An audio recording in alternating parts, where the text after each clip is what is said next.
Accouche, un podcast qui raconte l'intimité de la naissance.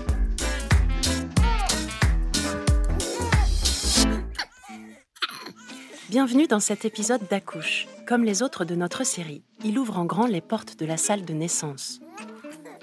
Cet épisode est l'occasion d'une conversation particulièrement intime. Accouche se penche sur la douleur, celle qu'une femme éprouve lors d'un accouchement, celle aussi à laquelle sont confrontés les professionnels qui l'accompagnent. Comment gérer la douleur liée à la naissance d'un enfant ? En France, 80% des accouchements se font sous péridurale. Accouche propose de prendre la mesure de ce chiffre et de porter un regard sur la diversité des méthodes alternatives existantes d'analgésie, c'est-à-dire de soulagement de la douleur.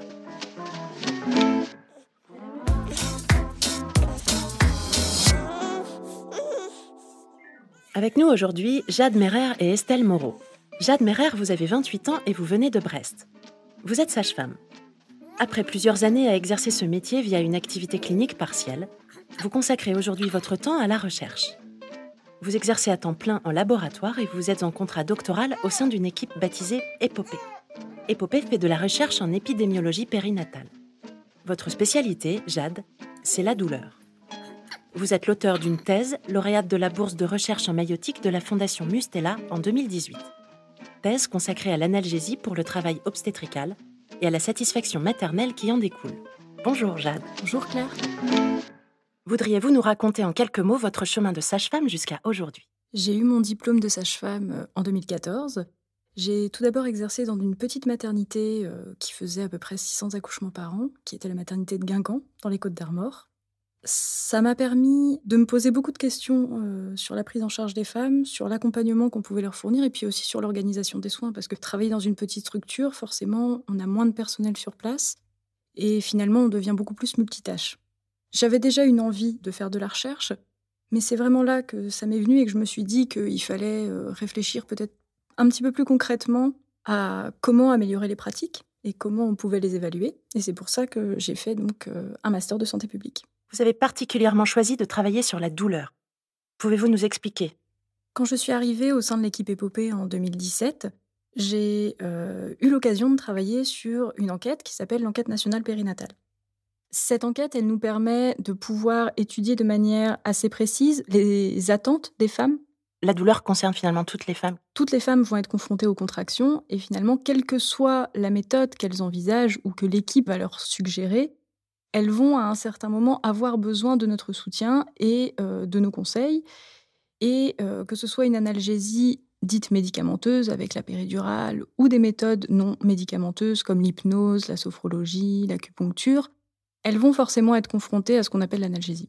Quel a été le rôle de la Fondation Mustela dans ce travail ? Obtenir la bourse de recherche de la Fondation Mustela, ça m'a permis de pouvoir présenter mon travail, puisque ce soutien financier il me permet de présenter mes travaux lors de congrès, par exemple, que ce soit par des communications orales ou des communications affichées, et donc de pouvoir diffuser les résultats que j'obtiens, tout d'abord aux autres professionnels de santé, pour qu'ils puissent prendre conscience de certaines choses, notamment sur quelles sont les femmes qui ont accès aux méthodes d'analgésie non médicamenteuses, puisque c'est le premier chapitre de ma thèse, et puis peut-être, pourquoi pas derrière, communiquer auprès des femmes.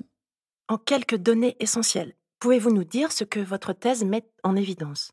Elle met en évidence qu'à l'heure actuelle, en France, il y a environ 2 femmes sur 5 qui utilisent des méthodes non médicamenteuses durant le travail. Elles utilisent des méthodes très diversifiées puisque c'est elles qui nous rapportent ce qu'elles ont utilisé.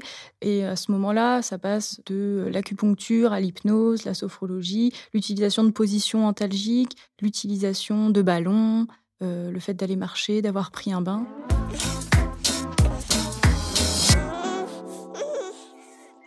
À vos côtés aujourd'hui, Jade, Estelle Moreau. Estelle, vous êtes médecin anesthésiste réanimateur, vous exercez depuis plus de 15 ans en maternité. Vous le dites vous-même avec le sourire, vous vouez une véritable passion à l'anesthésie obstétricale. Vous dites que c'est parce qu'elle est totalement différente des autres types d'anesthésie, car elle ne correspond pas à un contexte de maladie. Estelle, vous faites partie d'un club, le CARO, le club d'anesthésie et réanimation en obstétrique. Dans cet épisode, les questions s'annoncent nombreuses. Peut-être que la toute première à poser est celle-ci. Y a-t-il autant de douleurs que d'êtres vivants ? Il y a effectivement une variabilité en termes de douleur, en tout cas de ressenti de la douleur. Il y a autant de douleurs que d'êtres vivants. Et au sein, par exemple, de notre population de femmes enceintes, le ressenti de la douleur sera excessivement variable d'une femme à l'autre. Jade, vous êtes d'accord avec ceci, j'imagine ? Alors je suis totalement d'accord avec ce qu'a dit ma collègue Estelle précédemment. Je rajouterais que pour une femme donnée, il y a une très grande variation aussi de la douleur qu'elle peut ressentir au long du travail. Et c'est à ce moment-là qu'est pour nous la difficulté de pouvoir l'accompagner à ces différents moments, du début des contractions jusqu'à l'accouchement. Il y a 80% de péridurales en France. Plus précisément, 80% des 600 000 accouchements annuels par voie basse ont lieu sous péridurale. Ce taux est plus élevé que dans les autres pays européens. Cela s'explique par la présence en France d'anesthésistes dans toutes les maternités. Un grand nombre de maternités ont la chance d'avoir un anesthésiste réanimateur dédié à cette maternité, donc qui va passer tout son temps à s'occuper des femmes enceintes. Il faut savoir que les femmes enceintes viennent pour accoucher, donc on bénéficie d'analgésie péridurale, mais également d'autres problématiques liées aux femmes enceintes ne doivent pas être occultées et sont prises en charge par les anesthésistes réanimateurs, que ce soit l'anesthésie en urgence ou la gestion des situations complexes, critiques, voire les complications très graves. Une autre partie des maternités, les plus petites, celles dont le nombre d'accouchements est en dessous de 1500 à 2000, ne bénéficient pas au sein même de la maternité d'un anesthésiste réanimateur, mais au sein de l'établissement. Donc c'est un professionnel qui va pouvoir, comme on dit, se détacher, c'est-à-dire aller auprès de la femme alors qu'il est en cours d'exercice ailleurs, pour assurer une analgésie ou une prise en charge un petit peu plus complexe si une complication survenait. Le taux donc de présence d'anesthésistes réanimateurs dans les maternités est plus élevé que dans les pays voisins. Depuis quand peut-on dater ce phénomène ? Pourquoi, particulièrement en France ? Comment cela s'explique-t-il ? C'est quelque chose qui remonte à un plan périnatalité qui, si ma mémoire est bonne, a dû être promulgué dans les années 98-99 et qui a vraiment défini une organisation pour nos maternités, alors que ce soit pour les anesthésistes réanimateurs, mais également pour les sages-femmes, pour les obstétriciens ou pour les pédiatres. On a défini des locaux idéaux, on a défini des équipements idéaux, et également les ressources humaines qui nous semblaient les plus adaptées à l'époque. Il faut savoir que nos maternités ont évolué, nos patientes ont également changé sur ces dernières années, les pratiques ont également changé. Donc il y a actuellement un gros travail de réflexion sur comment répondre au mieux aux attentes et aux problématiques des femmes enceintes dans les maternités. Vous évoquez un changement. Racontez-nous cela, s'il vous plaît. Peut-être qu'on peut commencer par parler du changement de profil des patientes.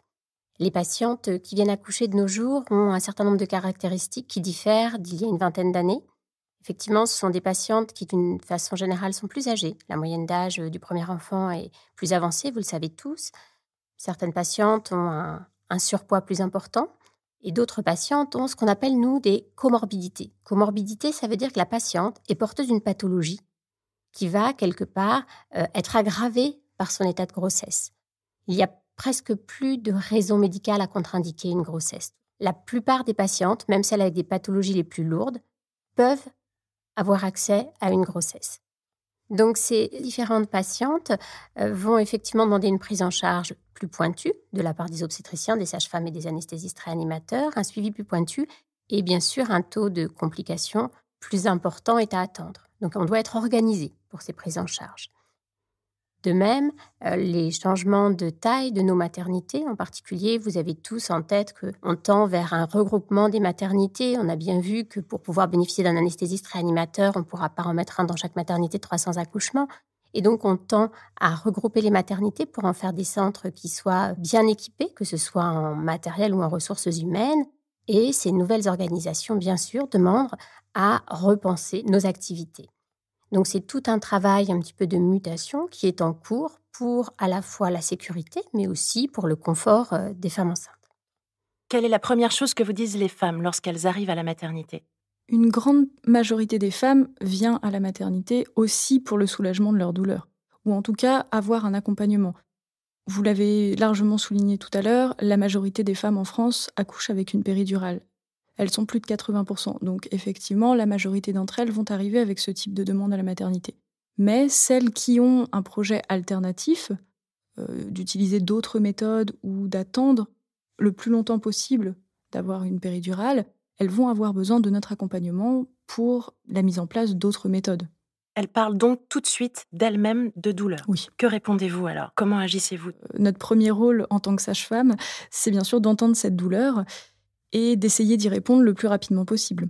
Est-ce que la place accordée à la douleur dans un accouchement aussi a changé depuis 20 ans? Je ne sais pas si on peut dire que les sages-femmes ou les anesthésistes ont changé leur point de vue sur la douleur, mais en tout cas, je pense que les femmes osent plus s'exprimer leurs attentes vis-à-vis de cette douleur, de cette prise en charge, et aussi osent exprimer qu'elles ont envie d'une diversité d'accès à des méthodes, qu'elles ont envie de pouvoir marcher pendant le travail, qu'elles ont envie de pouvoir bouger, qu'elles ont envie d'avoir accès à des méthodes non médicamenteuses et pas juste à une péridurale. J'ai vu un changement effectivement dans nos perceptions et dans nos réponses à la douleur des femmes.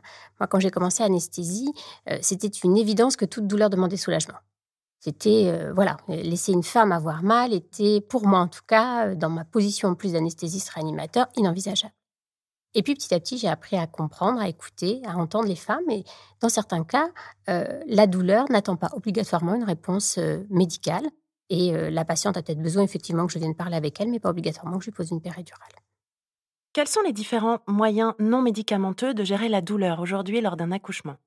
Il en existe une grande diversité, avec l'acupuncture, la sophrologie, l'hypnose, mais les femmes peuvent aussi prendre un bain, elles peuvent utiliser un ballon, utiliser des positions antalgiques, elles peuvent marcher. Et la plupart de ces méthodes sont accessibles avec une péridurale, puisque avec les progrès actuels de cette technique, les femmes peuvent se mobiliser avec une péridurale, voire même dans certains cas, elles peuvent marcher. Et pour celles qui n'ont pas accès à cette technique de péridurale qu'on dit déambulatoire, elles pourront toujours avoir accès à l'hypnose, à la sophrologie, pour une prise en charge plus complète de leur douleur. J'irai plus loin par rapport à ce qu'a dit Estelle sur l'utilisation combinée de péridurale et de méthodes non médicamenteuses. Je pense que les méthodes non médicamenteuses, elles ne sont pas juste là en attendant la péridurale.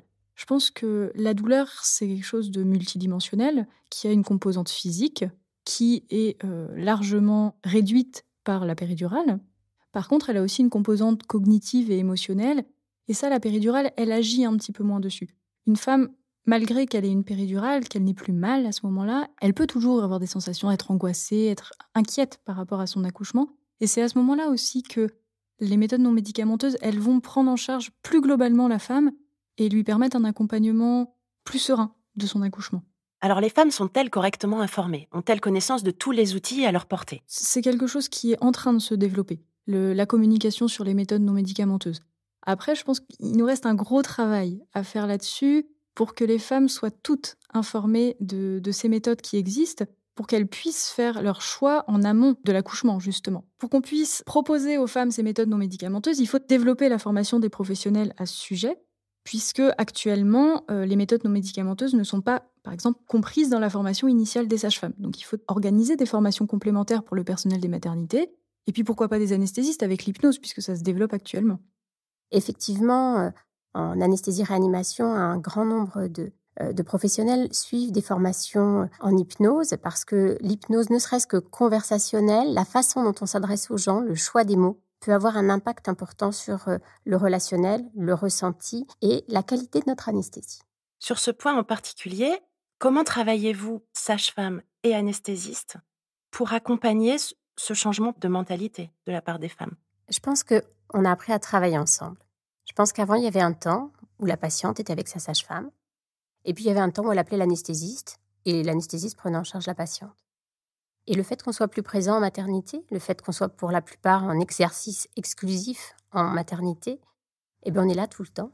Et on parle avec la sage-femme, on parle avec la patiente, même avant qu'on nous demande un acte de soulagement médicamenteux. Et ça a complètement changé, je pense, notre approche de la douleur, qui devient une approche transversale et non pas en silo. Effectivement, la prise en charge de la douleur, elle est multidisciplinaire maintenant en salle de naissance. Et elle nous permet, je pense, d'être plus efficace pour les femmes et de mieux répondre à leurs demandes. Les décrets de périnatalité qui ont été édités à la fin des années 90 permettent d'établir le nombre de sages-femmes qui travaillent par garde en salle de naissance. Et ces décrets, à l'heure actuelle, ils ne sont pas adaptés forcément à une personnalisation des soins pour les femmes, puisque, à l'heure actuelle, une sage-femme en salle de naissance, elle peut prendre en charge plusieurs femmes durant sa garde. Jade, vous parlez d'un nombre défini de sages-femmes lors d'une garde en salle de naissance en France. Quel est-il, ce nombre ? Il est défini par rapport à la taille de la maternité et environ tous les, je crois, 500 naissances annuelles, on rajoute ce qu'on appelle une sage-femme à temps plein dans l'effectif de la maternité. C'est difficile de vous donner un chiffre très précis sur le nombre de sages-femmes qui travaillent en salle de naissance, mais on sait qu'à l'heure actuelle, il n'est clairement pas fait pour qu'une sage-femme accompagne une seule femme. Et donc, ce qu'on peut voir chez nos voisins européens, ce qu'on appelle l'accompagnement one-to-one, qui, je crois, se traduit pas vraiment en français, l'accompagnement personnalisé, peut-être, on peut le traduire comme ça, n'est pas pensé actuellement dans nos textes pour les soins en salle de naissance. Et c'est ce qui, je pense, manque à l'heure actuelle à l'analgésie obstétricale. Parce que précisément, les femmes demandent du sur-mesure. C'est ça dont elles ont envie. On peut traduire effectivement la demande des femmes par un sur-mesure. Les femmes écrivent, vous savez maintenant, un projet de naissance et par conséquent ont un certain nombre d'idées, en tout cas exposent un certain nombre d'envies au moment de leur accouchement. Donc répondre à ces envies peut être traduit par un sur-mesure, mais dans la mesure où elles sont accompagnées par les sages-femmes dans l'écriture de ce projet de naissance, il est assez je pense, aisé d'arriver à sortir quelque chose de consensuel pour les femmes et d'adapter aux pratiques courantes de nos maternités. Est-ce que la douleur, aujourd'hui, est clairement évoquée lorsqu'une femme fait un projet de naissance ? Je pense qu'effectivement, ça fait partie des points fondamentaux à aborder lors de l'écriture d'un projet de naissance. Il est primordial que chaque femme enceinte réfléchisse, imagine avant l'arrivée en salle de naissance, comment elle souhaite être prise en charge. Est-ce qu'elle veut une péridurale ? Est-ce qu'elle n'en veut pas ? Puisque une femme qui ne souhaite pas de péridurale va avoir besoin d'un accompagnement avant cette naissance, d'être préparée à cette naissance un petit peu différente, et donc de pouvoir suivre des cours de préparation spécifiques à l'hypnose, à la sophrologie, pour être prête le jour J et pouvoir mettre en pratique ce qu'elle aura vu durant les cours. C'est amusant que tu dises cette naissance un petit peu différente. Pourquoi tu dis une naissance différente ? Parce que tu pensais projet de naissance et de fait, du coup, tu étais dans... La plupart des dames qui font un projet de naissance ont souvent un projet de commencer sans péri, c'est peut-être ça. De mon point de vue personnel, je ne trouve pas que ce soit une naissance différente. Je pense qu'un accouchement est un accouchement, qu'on ait une péridurale, qu'on n'ait pas de péridurale, quelle que soit la position dans laquelle on accouche. Après, je pense que culturellement, en France, on a une vision de l'accouchement qui est l'accouchement à l'hôpital avec une péridurale. Et cette vision de l'accouchement, elle met un petit peu à la marge ces femmes qui ont un projet un petit peu différent d'accompagnement, notamment de la douleur, alors qu'actuellement, il faudrait qu'on communique là-dessus et qu'on fasse passer un message aux femmes qui est qu'elles peuvent être accompagnées comme elles veulent. Et là, Jade, je te rejoins, effectivement, il y a quelque chose d'intéressant dans ce que tu dis. Notre différence d'âge me permet d'apporter un éclairage. Moi, j'ai vu le tout péridural, puis donc cette arrivée de patientes qui souhaitent vivre l'accouchement différemment. Et quelque part, des sages-femmes, au début, désemparées. Elles ont été formées à accoucher des femmes sous péridurale, et des femmes souhaitant accoucher sans péridurale, paradoxalement, c'était quelque chose qui leur était peu connu. Et il a fallu effectivement revisiter les pratiques, se réajuster pour pouvoir avoir la bonne réponse et le bon accompagnement à ces nouvelles situations. Estelle, les anesthésistes voient, avant l'accouchement, toutes les femmes, même celles qui rédigent des projets de naissance, dans lesquels elles précisent ne pas désirer d'anesthésie. Alors, je pense que c'est important de refaire un petit point. Je sais qu'on parle tous d'analgésie et de douleur, mais comme on le disait en introduction, l'anesthésiste réanimateur est là pour la gestion de la douleur, mais également pour toute la sécurité de la mère au moment de l'accouchement. Donc, il est clair que cette consultation préanesthésique a pour but d'abord de rechercher des facteurs de risque, de rechercher des pathologies ou anticiper des situations potentiellement difficiles au moment de la naissance, donc apporter la sécurisation maximale à cet accouchement. Puis, dans un second temps, discuter avec la patiente de ses attentes, de son projet et apporter un éclairage, en tout cas celui du professionnel, sur la gestion médicamenteuse de la douleur de l'accouchement. Une femme peut-elle changer d'avis au dernier moment ? Bonne question. Une femme peut changer d'avis en cours d'accouchement. Il est clair en particulier qu'une femme dont c'est le premier bébé a peut-être un objectif d'accoucher sans moyens médicamenteux, sans péridurale, et va effectivement être confrontée à une douleur insurmontable. On en parlait tout à l'heure, on est tous différents face à la douleur. Et cette femme qui, effectivement, à 3 centimètres de dilatation, peut ressentir des douleurs excessivement violentes, a pleinement le droit d'être soulagée. Pour rappel, certaines femmes vont accoucher en ressentant très peu de douleur ou en tout cas en gérant facilement cette douleur et d'autres moins. Il est pour moi inenvisageable de mettre une notion de mérite dans le fait d'accoucher sans péridurale. On accouche comme on le souhaite et l'idée, c'est vraiment que chaque femme soit satisfaite de sa prise en charge. On est simplement là pour l'aider à être le plus satisfaite possible de son accouchement. Jade, vous la ressentez fortement en salle de naissance, aujourd'hui, cette notion de mérite? Je pense que c'est quelque chose qui est en train de changer actuellement. On a pris conscience, notamment avec les avancées techniques qu'il y a eu en anesthésie. La péridurale, elle peut être mise très tôt pendant le travail maintenant, puisqu'on sait qu'elle n'a pas d'impact sur la durée du travail. Et à l'inverse, la rapidité d'action de cette péridurale peut faire qu'elle soit mise très très tard. Donc, comme le disait Estelle, une femme peut changer d'avis durant le travail en fonction de son projet ou en fonction de la douleur qu'elle ressent à ce moment-là, puisque c'est assez difficile pour elle, en amont de cet accouchement, de prévoir à quel moment elle aura besoin d'un soulagement plus important de sa douleur. Ou en fonction même, effectivement, de l'évolution du travail. La femme vient accoucher, on ne sait pas si ça va durer 1 heure, 10 heures, on ne sait pas dans quelle position sera la tête du bébé, et la position de la tête du bébé influe énormément sur la douleur que ressent la femme. Donc, à tout moment, bien sûr, on peut nous se réadapter ou même lui proposer dans certaines circonstances, quand effectivement on en est à se dire que si on n'arrive pas à faire avancer ce travail, on va s'orienter vers une césarienne. On sait que placer une péridurale à ce moment-là, soulager la douleur, donc en quelque sorte relâcher toutes les crispations musculaires que peut subir cette femme, va peut-être permettre d'avancer en dilatation et d'éviter une césarienne.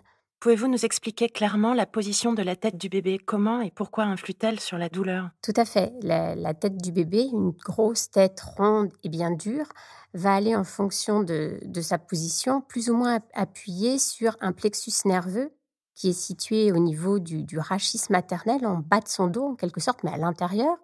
Et quand effectivement c'est le front de son bébé qui est appuyé contre ce plexus nerveux, c'est une irritation nerveuse absolue avec des douleurs qui sont excessivement violentes, avec une irradiation excessivement importante dans le dos, dans les jambes. Et cette douleur est terrible. Et à ce moment-là, effectivement, avec la meilleure volonté du monde et la plus grande résistance à la douleur possible, on a quand même besoin d'être soulagé. Une femme, Jade, qui ne formulerait pas la douleur extrême, est-ce que vous le voyez, le ressentez, l'entendez? Comment vous gérez? Quand vous dites formuler, je pense qu'elle n'a pas besoin de le formuler avec des mots pour qu'on soit conscient de la douleur d'une femme. Corporellement, elle va avoir des expressions, sa respiration va beaucoup nous orienter aussi sur si elle arrive à le gérer, si elle est vraiment dépassée par la douleur actuelle. Sa position aussi, savoir si elle est repliée sur elle-même, si elle est détendue, si elle est crispée. Tous ces petits signes vont nous orienter un petit peu pour savoir si, évidemment, elle a mal. Ça, il y a pas de doute là-dessus. Mais savoir si elle le gère seule dans sa bulle ou si elle a besoin de notre aide et peut-être notre orientation vers une solution, médicamenteuse ou non d'ailleurs. Est-ce que les outils sont complémentaires? Est-ce qu'une femme qui a une anesthésie peut bénéficier d'autres techniques non médicamenteuses? Classiquement, on va proposer aux femmes qui ne souhaitent pas d'emblée une péridurale des moyens non médicamenteux pour soulager la douleur. Et la péridurale arrivant vraiment qu'à la fin de ce processus d'essai de différentes thérapeutiques. Mais ce que je trouve très intéressant et ce que montre bien Jade, c'est qu'on ne nous oppose plus moyens non médicamenteux et moyens médicamenteux, on dira péridurale. C'est-à-dire qu'une femme peut tout à fait bénéficier d'acupuncture ou d'hypnose et continuer ces moyens non médicamenteux dans le même temps où nous, on va mettre en place une péridurale. Demain, en France, quelle sera la gestion de la douleur lors d'un accouchement? Je ne vois pas de grands changements d'ici demain. Par contre, il est clair qu'en faisant un bilan aujourd'hui, on fait déjà des choses formidables. En termes de péridurale, nos protocoles ont largement évolué depuis les années 90 dont on parlait tout à l'heure. On a maintenant des patientes qui bénéficient de pompes qu'elles gèrent elles-mêmes. C'est-à-dire que nos mélanges sont bien plus évolués, bien plus matures, ce qui fait qu'effectivement la motricité est peu impactée par la péridurale, que les patientes peuvent autogérer cette administration et donc se mettre au niveau d'analgésie qu'elles envisagent, qu'elles souhaitent. Et cela, ça marche dans 90% des cas. Dans 10% des cas, la durée du travail ou la qualité du mélange administré par rapport à la physiologie propre de la patiente fonctionne moins bien. Mais on peut dire actuellement qu'une grande partie des femmes bénéficient d'une analgésie qui leur permet de bouger, qui leur permet de gérer leur analgésie par elles-mêmes, et on sait que ce sont des déterminants de la satisfaction d'un accouchement. Jade, peut-on établir un lien entre la satisfaction ressentie post-accouchement par une femme et la façon dont a été gérée sa douleur ? Bien sûr, c'est un point fondamental de la satisfaction des femmes. La prise en charge de la douleur est un des points majoritaires et déterminants de cette satisfaction. Si la femme avait un projet, par exemple, de péridurale, l'efficacité de cette péridurale, qu'elle ait été trop forte ou trop faible, peut, en termes d'analgésie, peut impacter sur sa satisfaction. Et à l'inverse, une femme qui avait un projet d'accoucher sans péridurale, qu'elle l'ait abouti ou non, va également déterminer son niveau de satisfaction par la suite. Il y a 2 paramètres qui interviennent dans la satisfaction des femmes après un accouchement. Le premier est effectivement la prise en considération de sa douleur et la façon dont on l'a accompagnée dans la gestion de celle-ci. Et deuxièmement, le fait que cette femme se soit sentie pleinement active dans les décisions qui ont été prises, que ce soit pour la douleur ou pour le reste de son accouchement, et qu'elle ait pu avoir un échange avec les différents soignants où elle était à la fois entendue et participative. Je vous propose de terminer cette conversation par une question simple. Quel message avez-vous envie de faire passer aux femmes qui nous écoutent ? La douleur le jour de l'accouchement sera là. L'intensité, par contre, est inconnue de ces femmes. Et effectivement, se mettre un point d'honneur ou se mettre comme objectif final d'accoucher sans moyen pour calmer cette douleur n'est, à mon avis, pas le bon objectif. L'objectif, c'est vraiment de vivre son accouchement en entendant que si cette douleur devait dépasser le seuil de ce que la femme peut tolérer au temps T, on a vu à quel point de nombreux paramètres peuvent intervenir sur cette douleur, eh bien, il faudra la calmer et que la femme continuera à avoir comme objectif d'accoucher en étant proactive pour avoir une satisfaction maximale, mais en soi, avoir comme seul objectif d'accoucher sans moyens médicamenteux me semble être, en tout cas, risqué ou à gros risque d'échec et donc de mauvais vécu. Les femmes vont forcément être confrontées à cette douleur durant l'accouchement, mais je ne suis pas sûre que ce soit quelque chose d'obligatoire. Comme le disait Estelle, l'accompagnement de cette douleur, que ce soit par des méthodes médicamenteuses ou non médicamenteuses, existe. Et la formulation de projets de naissance ou de s'informer sur les méthodes disponibles permet de préparer au mieux cet accouchement, d'être préparé à cette douleur qui va exister et de pouvoir la gérer au mieux, avec une intensité en fonction de ce qu'elles auront choisi. C'est-à-dire quelque chose de très efficace pour ne plus avoir mal du tout avec une péridurale ou quelque chose qui va leur permettre de gérer ça avec elles-mêmes, avec des méthodes non médicamenteuses. Et peut-être dire aux femmes qu'on arrête d'associer accouchement sans moyens médicamenteux, sans péridurale et mérite. Le mérite, c'est d'être fière de soi après un accouchement et d'être satisfaite juste après la naissance de ce bébé. Merci Estelle, merci Jade.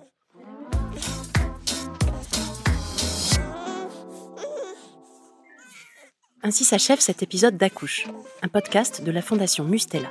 Comme dans la vie, la salle de naissance reste ouverte 24 heures sur 24 et 7 jours sur 7. Il vous suffit de pousser la porte de l'épisode suivant pour continuer l'aventure.